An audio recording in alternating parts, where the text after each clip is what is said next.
ભાવનગર બોટાદના સાંસદ અને કેન્દ્રીય રાજ્યમંત્રી નીમુબેન બાંભણિયાએ બોટાદ જિલ્લાના ગઢડામાં ચાલી રહેલા ભાગવત સપ્તાહમાં હાજરી આપી હતી। ગઢડા સામાકાંઠા અડતાળા રોડ પર ડોક્ટર હીરાભાઈ સોલંકી દ્વારા પિતૃઓના મોક્ષાર્થે ભવ્ય સ્વાગત સપ્તાહનું આયોજન કરવામાં આવ્યું છે।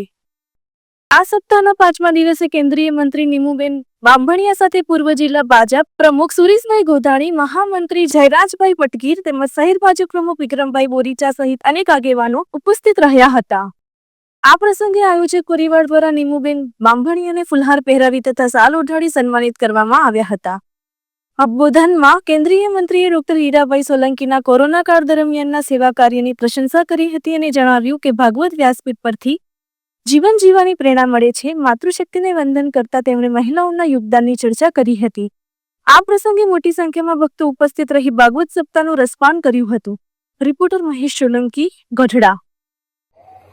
કે ડોક્ટર હીરાભાઈ સોલંકી એક એવું વ્યક્તિત્વ છે કે અનેક ગરીબ દુખિયારાને ખરા સમયે મદદ કરી છે।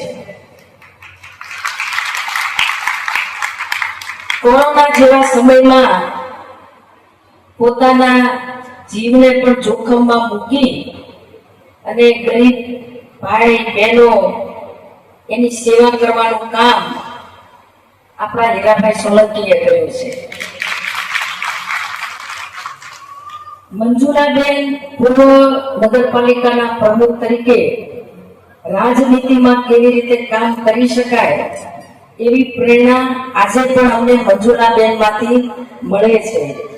ત્યારે ઈશ્વરને પ્રાર્થના કરું છું કે મંજુલાબેનના દિવ્ય આત્માને ઈશ્વર શાંતિ આપે, સેવા અને રાજનીતિની અંદર બેલેન્સ કરીને જો કામ કરવાનું સૌભાગ્ય અને પ્રેરણા આપણને સૌને મંજુલાબેને આપી છે।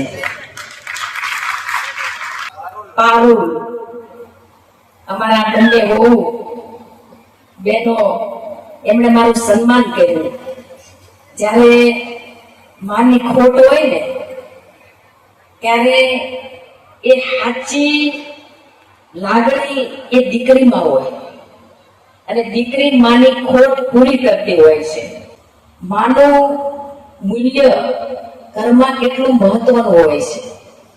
માં એક પત્નીના રૂપમાં હોય, માના રૂપમાં હોય, વહુના રૂપમાં હોય, બેન બને, આમ અનેક રૂપમાં મહિલાઓ કામ કરતી હોય છે।